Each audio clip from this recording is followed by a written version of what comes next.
નમસ્કાર, આપ જોઈ રહ્યા છો ન્યૂઝ એટ 10. હું છું સંજીવની. બુલેટિનની શરૂઆત હેડલાઇન્સથી. હરિયાણાના અખાડામાં રાજકીય દાવપેચ કરવા પહોંચ્યા રાહુલ ગાંધી. કુસ્તી સંઘ વિવાદ વચ્ચે પહેલવાનો સાથે કરી મુલાકાત.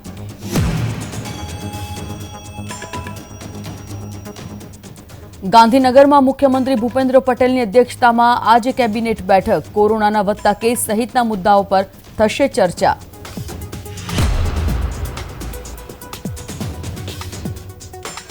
રાજધાની દિલ્હીએ ઓઢી ગાઢ ધુમ્મસની ચાદર. હવામાન વિભાગે ધુમ્મસને લઈને જારી કર્યું યેલો એલર્ટ. ઝીરો વિઝિબિલિટીને કારણે વાહન ચાલકો પરેશાન. રાજ્યમાં જોવા મળ્યો કડકડતી ઠંડીનો ચમકારો. 9 ડિગ્રી તાપમાન સાથે નલિયા બન્યું સૌથી ઠંડુ શહેર.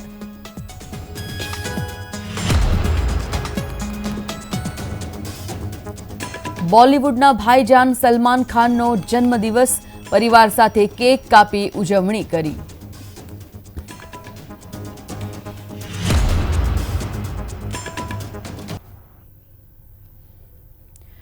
વિગતવાર સમાચાર. સૌથી પહેલા વાત. ઘણા સમયથી ભારતીય કુસ્તી સંઘના પૂર્વ પ્રમુખ બ્રિજભૂષણ શરણસિંહ સામે મહિલા પહેલવાનોએ મોરચો ખોલ્યો છે.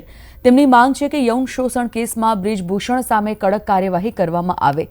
સમગ્ર ઘટનાક્રમની વચ્ચે રાહુલ ગાંધી પહેલવાનોને મળવા હરિયાણા સ્થિત દીપક પુનિયાના ગામ પહોંચ્યા.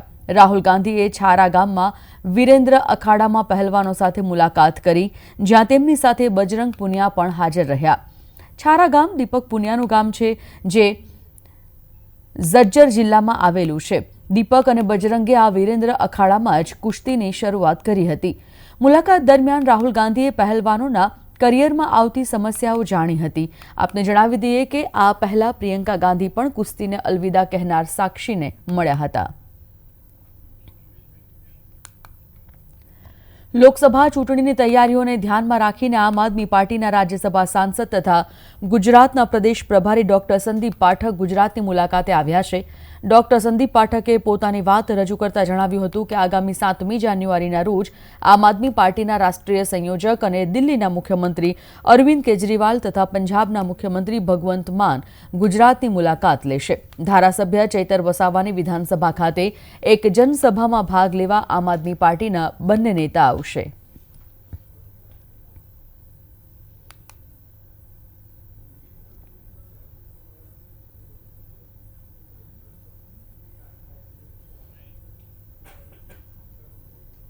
अहमदाबाद में गुजरात के पूरे संगठन के रिव्यू के संबंध में आज एक मीटिंग रखी गई है.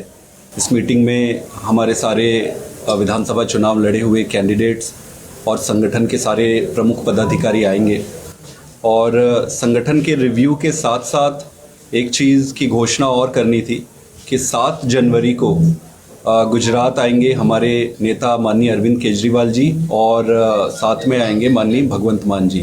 ये चैतर भाई के विधानसभा में एक सभा जनसभा रखे.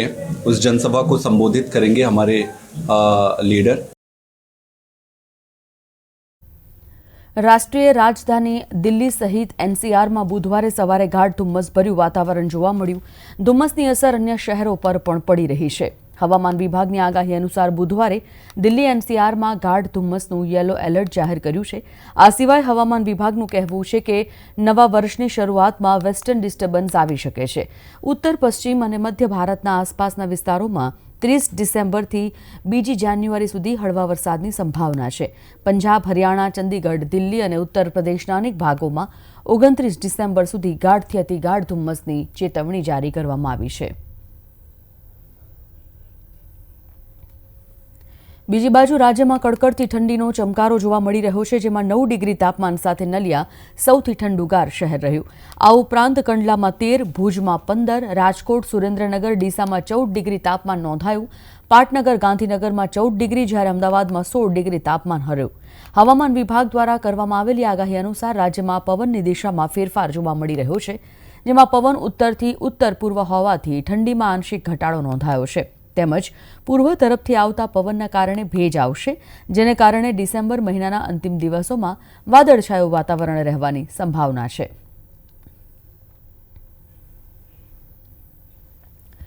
દેશમાં ફરી એકવાર કોરોનાએ ચિંતા વધારી છે. લાંબા સમય બાદ અમદાવાદમાં કોરોનાથી મૃત્યુ થયું છે.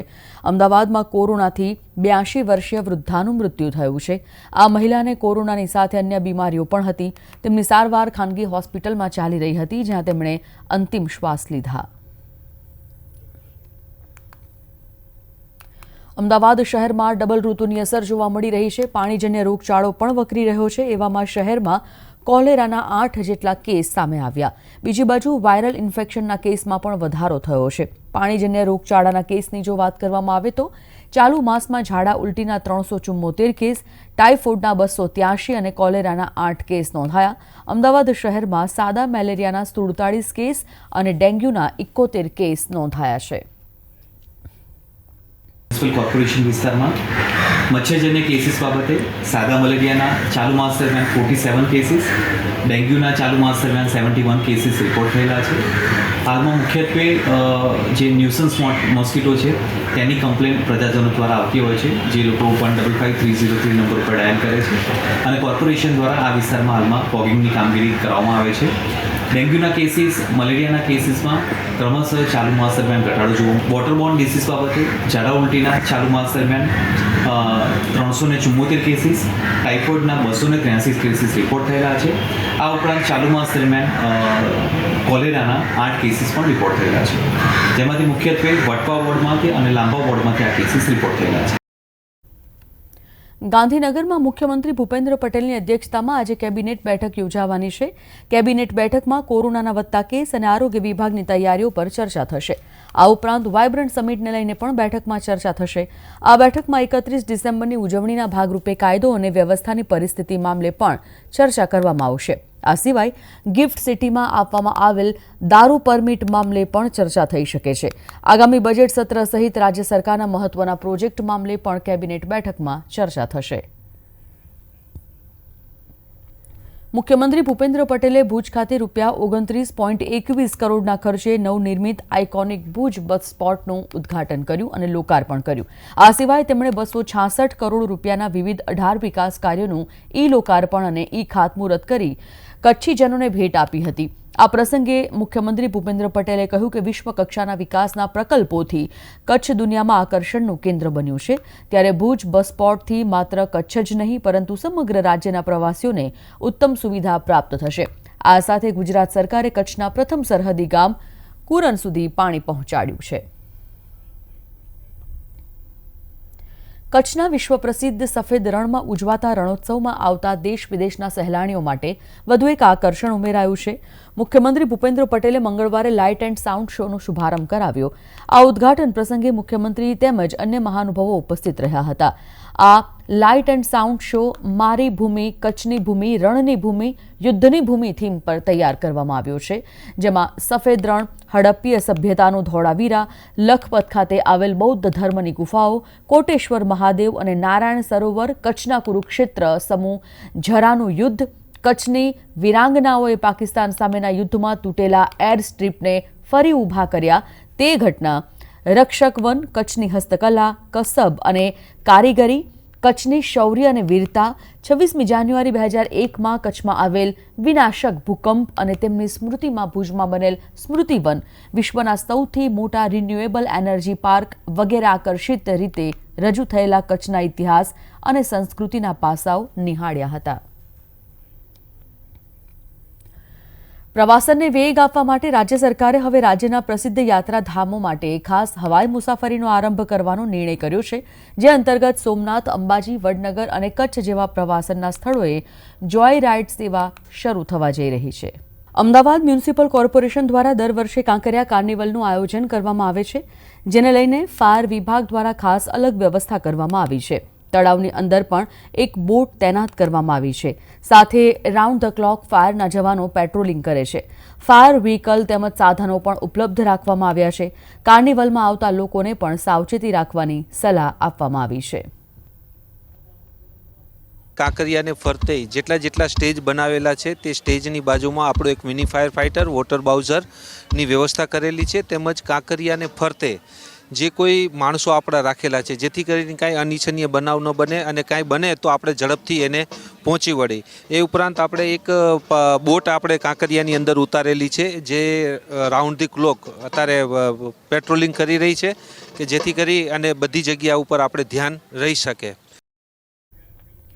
કાંકરિયા કાર્નિવલમાં મહિલાઓની સુરક્ષાનું બીડું શી ટીમ દ્વારા ઉપાડવામાં આવ્યું છે અને આ શી ટીમ દ્વારા તળાવની ફરતે પેટ્રોલિંગ કરવામાં આવે છે. તેમજ મહિલાઓને સમજાવવામાં પણ આવે છે કે કોઈ રોમિયો પરેશાન કરે ત્યારે ફરિયાદ કઈ રીતે કરવી. શી ટીમમાં પોલીસ જવાનો મહિલાઓની સુરક્ષા માટે સાવચેત અને ખડે પગે રહે છે. સુરક્ષા માટે કુલ 9 સી ટીમ બનાવવામાં આવી છે અને એમાં એક PSI, એક પોલીસ કોન્સ્ટેબલ અને 3 વુમન પોલીસ કોન્સ્ટેબલ એવી રીતે ટીમ બનાવવામાં આવી છે. આમાં અમારો ડ્રેસ કોડ છે, બ્લેક પેન્ટ ને વ્હાઇટ શર્ટ છે અને આઈ કાર્ડ આપેલું છે અને પેટ્રોલિંગ અમુક એરિયા અમને આપેલો છે એ રીતે અમારે પેટ્રોલિંગ કરવાનું હોય છે. આમાં મહિલાઓએ જે અમુક દાગીના પહેર્યા હોય તો એની સેફટી રાખવી, પ્લસ ઘણીવાર આજુબાજુ કોઈ રોમિયો ફરતા હોય તો એનું પણ નજર રાખવી અને કદાચ એવું ધ્યાનમાં આવે તો પોલીસને જાણ કરવી. તેમ છતાં અમારો પોલીસ પેટ્રોલિંગમાં ફરતી જ હોય છે. ગુજરાત સરકારે સમુદ્રમાં ડૂબી ગયેલ પ્રાચીન શહેર દ્વારકાના દર્શન માટે શ્રદ્ધાળુઓ માટે ખાસ સબમરીન સેવા શરૂ કરવાનો નિર્ણય કર્યો છે, જેના માટે મુંબઈ સ્થિત જાહેર ક્ષેત્રની શિપ બિલ્ડિંગ કંપની મઝાગોન ડોક સાથે સમજૂતી કરાર પર હસ્તાક્ષર કરવામાં આવ્યા. આ રાજ્યમાં પ્રવાસનને વેગ આપવા માટે સરકારે નિર્ણય કર્યો છે. આ સબમરીનમાં 2 પાયલટ્સ, 2 ડ્રાઈવર્સ, 1 ટેકનિશિયન અને સફર માટે 1 માર્ગદર્શક સહિત 24 મુસાફરોને લઈને જવાની ક્ષમતા હશે.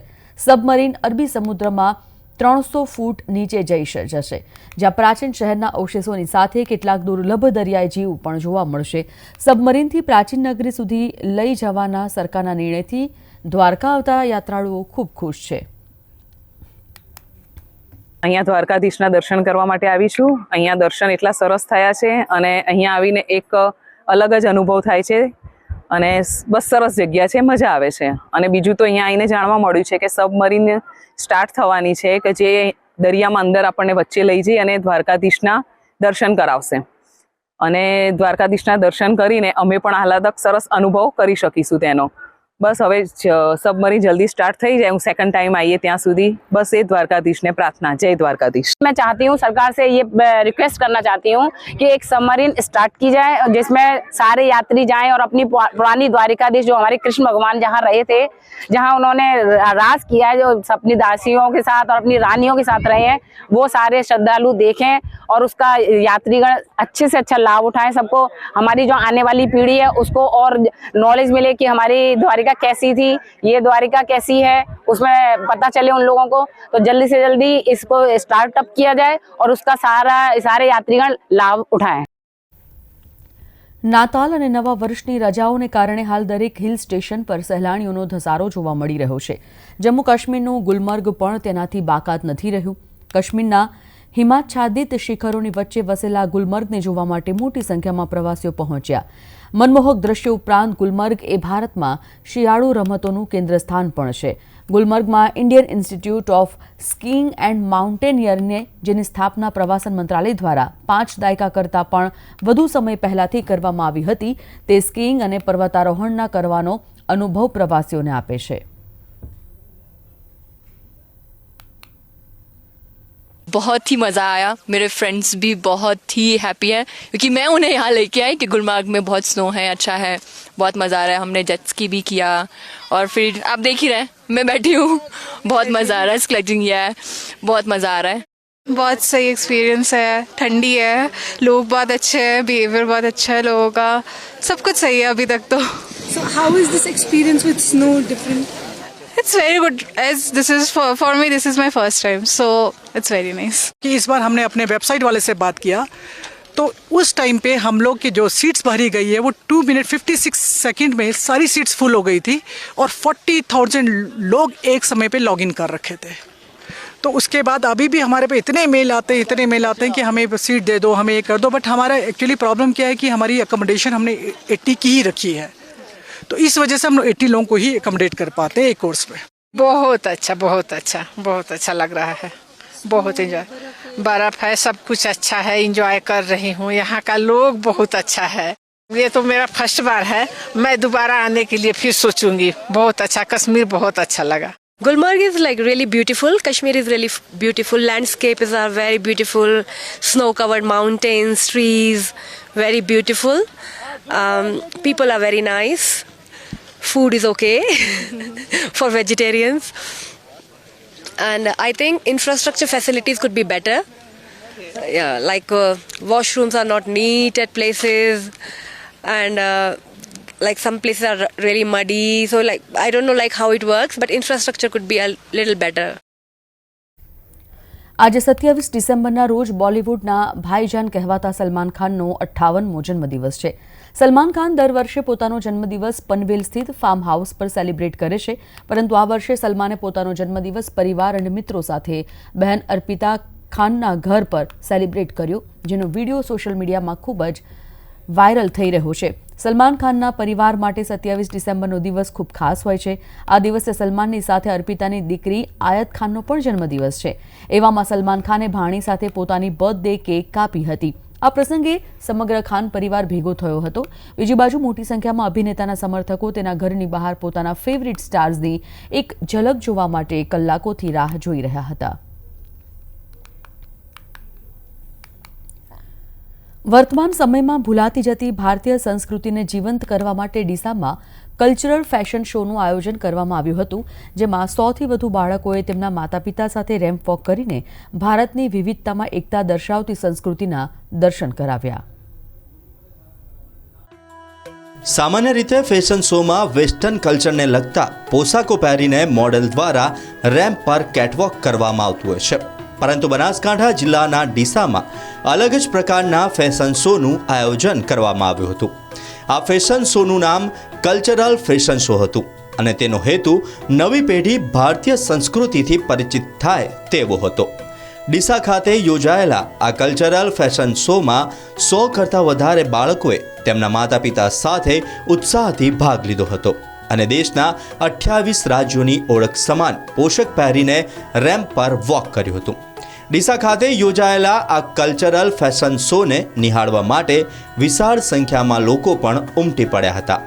પ્રથમ વખત ભારતીય સંસ્કૃતિને ઉજાગર કરતા આ કલ્ચરલ ફેશન શોમાં ભાગ લેવા આવેલા બાળકો પણ ભારતીય સંસ્કૃતિથી પરિચિત થયા બાદ ઉત્સાહિત થયા હતા. કિડ્સ ઝોન સ્ટીમ તરફથી કલ્ચર ફેશન શો રાખેલો છે. અલગ અલગ સ્ટેટ્સ, કોઈને ખબર નથી કે કયા સ્ટેટ્સ છે. જેમ કે હવે મણિપુરમ છે તો ઘણાની મધર્સ, ઘણા છોકરાઓ પૂછતા હોય મણિપુરમ શું છે, તો એ મણિપુરમને આપણે બધા ઓલ 28 સ્ટેટને આપણે સ્ટેજ પર લાવવાના છે. આજ રોજ કિડ ઝોન સ્ટ્રીમ સ્કૂલ દ્વારા ભારત દેશ પશ્ચિમની સંસ્કૃતિ તરફ જઈ રહ્યો છે, ત્યારે ભારત દેશને પોતાની સંસ્કૃતિ તરફ ઉજાગર કરવા માટે બહુ જ સરસ પ્રયાસ થઈ રહ્યો છે. એવું નહીં કે બાળકો જ, પરંતુ એમના મમ્મી, દાદા, બા, નાના, નાની દરેકને આગળ આવવા માટે પ્રોત્સાહિત કરવા માટે બહુ જ સરસ પ્રયત્ન થયો. સામાન્ય રીતે ફેશન શોનું નામ પડે ત્યારે લોકો પરિવાર સાથે જોવા જવાનું ટાળતા હોય છે, પરંતુ ડીસામાં જ જે ફેશન શો યોજાયો હતો તેનો હેતુ જ પરિવાર સાથે આવવાનો હતો અને તેમાં પણ બાળકો માટે તો ખાસ તેનું આયોજન કરવામાં આવ્યું હતું. આજકાલના બાળકો ભારતીય સંસ્કૃતિને ભૂલી રહ્યા છે, ત્યારે બાળકો સમૃદ્ધ ભારતીય સંસ્કૃતિથી પરિચિત થાય તેવો આ કલ્ચરલ ફેશન શોમાં પ્રયાસ કરવામાં આવ્યો. આજના સમયની અંદર ભારતમાં આપણા બાળકો કલ્ચરને ભૂલી રહ્યા છે, એટલે ભારતીય સંસ્કૃતિને ભૂલી રહ્યા છે. આજે કિડ્સ ઓન સ્ટેમ સ્કૂલ દ્વારા અમે આ એક પ્રયાસ કર્યો છે, જે બાળકોને આપણા કલ્ચર એટલે ભારતીય સંસ્કૃતિ શું છે એના વિશે અહીંયા નોલેજ મળી રહ્યું. નાના નાના ભૂલકાઓથી માંડીને ઉંમરલાયક દાદા દાદી, નાના નાની સર્વે અહીંયા ભાગ લીધો છે. કલ્ચર ફેશન શોમાં નાના નાના ભૂલકાઓ અને મોટાઓ પણ ભાગ લીધો છે અને કલ્ચર ફેશન શોનો આ હેતુથી સાંસ્કૃતિક પ્રોગ્રામ અમારે લોકોને રાખવામાં આવ્યો હતો. ડીસા ખાતે યોજાયેલા કલ્ચરલ ફેશન શોમાં ભાગ લેવા આવેલા બાળકો ભાગ લીધા બાદ ખૂબ જ ઉત્સાહિત જોવા મળ્યા હતા. તે જોતા એવું લાગી રહ્યું છે કે આવનારી પેઢીને જો ભારતીય સંસ્કૃતિ વિશે સમજણ આપવાનો પ્રયાસ કરવામાં આવે તો આ બાળકો ભારતની સમૃદ્ધ સંસ્કૃતિથી પરિચિત થઈ શકે તેમ છે. કેમેરામેન રતન સોલંકી સાથે હરેશ ઠાકોર, પ્રવેગ ટીવી, બનાસકાંઠા. ઉત્તર પ્રદેશના અયોધ્યામાં ભગવાન શ્રીરામનું ભવ્ય અને ઐતિહાસિક મંદિર તૈયાર થઈ રહ્યું છે. અયોધ્યા રામનગરીમાં સાકાર થઈ રહ્યું છે ભવ્ય પ્રવેગ ટેન્ટ સિટી. અયોધ્યામાં રામ જન્મભૂમિ પરિસરમાં નિર્માણ પામી રહેલું આ મંદિર હવે ભગવાન શ્રીરામની પ્રાણ પ્રતિષ્ઠા માટે તૈયાર છે. ત્યારે પ્રવેગ ટીવીની ટીમ પહોંચી છે રામનગરી અયોધ્યા. કુબેર ટીલા પર જટાયુની મૂર્તિ સ્થાપિત કરવામાં આવી છે. કુબેર ટીલાના બ્યુટિફિકેશનનું કામ પણ ઝડપી ગતિએ ચાલી રહ્યું છે. અહીંના પ્રાચીન શિવાલયનું બ્યુટિફિકેશનનું કામ લગભગ પૂર્ણ થવાની આરે છે. 22 જાન્યુઆરીના રોજ અયોધ્યામાં રામ મંદિરનો પ્રાણ પ્રતિષ્ઠા મહોત્સવ ઉજવવામાં આવશે. આ મહોત્સવમાં દેશ વિદેશમાંથી મોટી સંખ્યામાં લોકો હાજર રહેશે તેવી સંભાવના છે. રામ મંદિરનું નિર્માણ એ આપણા રાષ્ટ્રનું સન્માન છે. તે ભારતના સન્માનનું પ્રતીક છે. તેમણે કહ્યું કે રામ મંદિરની વય 1000 વર્ષથી વધુ છે. આથી તેના બાંધકામની ગુણવત્તા પર વિશેષ ધ્યાન આપવામાં આવ્યું છે. તેમણે કહ્યું કે રામ મંદિરના નિર્માણમાં 10 કરોડ લોકોએ યોગદાન આપ્યું છે. રામ મંદિર કરોડો લોકોની રાત દિવસની મહેનતથી નિર્મિત થઈ રહ્યું છે. We are coming here with a 30 tents and one restaurant. We will be having a multi-cuisine restaurant with a buffet. We will be serving all 3 meals as a buffet, and we are hardly 200 meters from the Ram Mandir. The most exciting thing for this property is that we are one of the most closest property in the vicinity with the Ram Mandir. રામનગરી અયોધ્યામાં સરયુ નદીના કિનારે ભવ્ય તંબુઓના શહેરનું નિર્માણ થઈ રહ્યું છે. White cottage, લાકડાની ખુરશીઓ, એર કન્ડિશનર, સોફા અને LED ટીવી સહિતની સુવિધાઓ ધરાવતું ભવ્ય પ્રવેગ ટેન્ટ સિટી બન્યું છે. 22 જાન્યુઆરી 2024ના રોજ રામ મંદિરના ભવ્ય ઉદ્ઘાટન સાથે અયોધ્યામાં ભક્તોનું ઘોડાપુર ઉમટી પડશે. રામ મંદિરથી માત્ર 200 મીટર દૂર આવેલા પ્રવેગ ટેન્ટ સિટી ભક્તોને આવકારવા તૈયાર છે.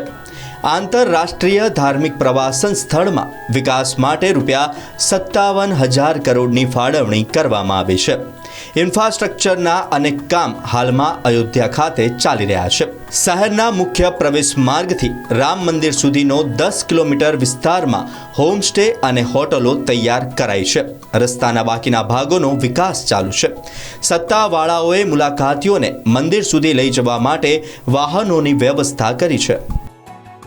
फैसिलिटीज़ की बात करूं तो we are having planning for a regular pick and drop for the mandir for our guest and it is very secure to be here, like it is on the Parikrama mark. It is very like movement is very good in the road and we are very close to the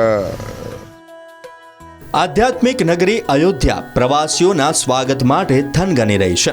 તો ચાલો જઈએ અયોધ્યા રામલલ્લાના દર્શન અને પ્રવેગ tent સિટીમાં રોકાણ કરવા. પ્રવેગ ટીવી અયોધ્યા. આ સાથે જ બુલેટિનની સમાપ્તિ. નમસ્કાર.